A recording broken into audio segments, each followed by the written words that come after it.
of Rooster Bridge. It happened about 60 years ago in Alabama, and I'd like to tell it to you.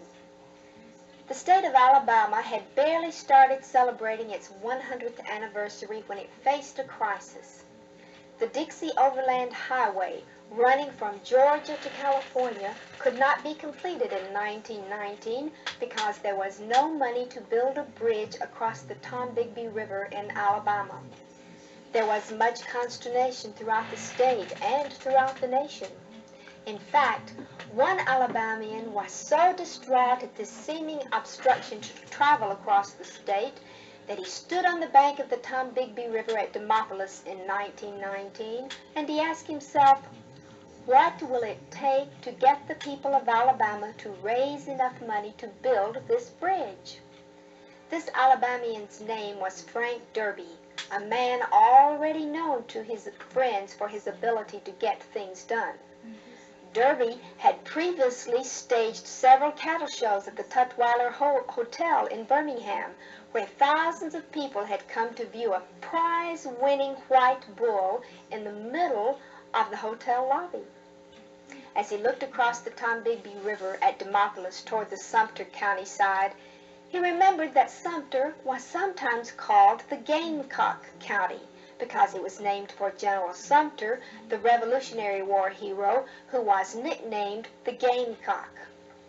This brought to Derby's mind the biggest news in every daily newspaper in 1919, the Big Four. They were the heads of the countries of France, Italy, England, and the United States. These are the Gamecocks of today, thought Derby. What would create more Alabama interest than to have a get-together to poke fun at the Big Four who are now meeting in France?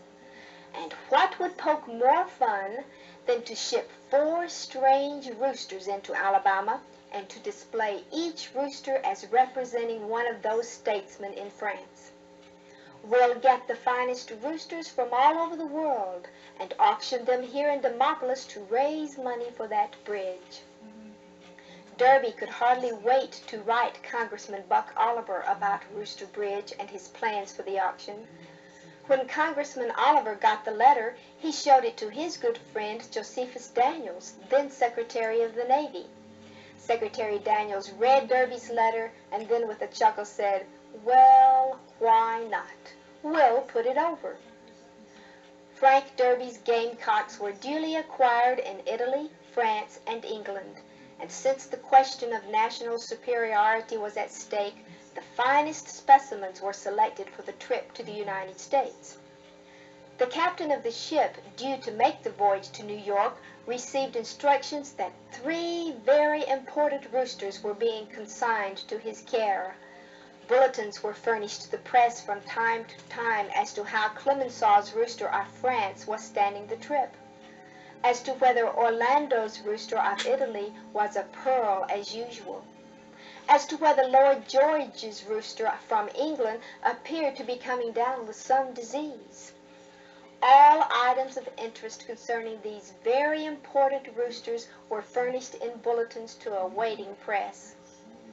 As the roosters in their fine cages, national flags flying atop, were lowered to the dock in New York, Frank Derby was there to greet them. They left immediately by special train to Washington, where the President of the United States awaited them. President Wilson, on behalf of the Big Four, presented the roosters to the state of Alabama to be sold for the benefit of the Dixie Overland Highway. Appearing in the New York Times was a picture of this occasion showing President Wilson joining the laughter that followed a remark that Lloyd George's rooster looked sick. The day of the auction in Demopolis, August 14, 1919, arrived, and with it more roosters and more people than had ever been assembled in the history of this South Alabama area. In addition to the Big Four, Derby had written to well-known people all over the world asking them to give a rooster. The response had been so great that the roosters were 5,000 strong. Special trains poured in from throughout the state, including one from Montgomery with the governor of Alabama and members of the Senate and legislature. There were flags and bands and the biggest barbecue that anyone could remember. With 40,000 people present, one day was not long enough to auction all the roosters and to eat all of the barbecue, and so August 15th was just as busy as the day before. Frank Derby had not only proved his ability to corral a crowd, but he had created a hilarious atmosphere in which it was fun to give.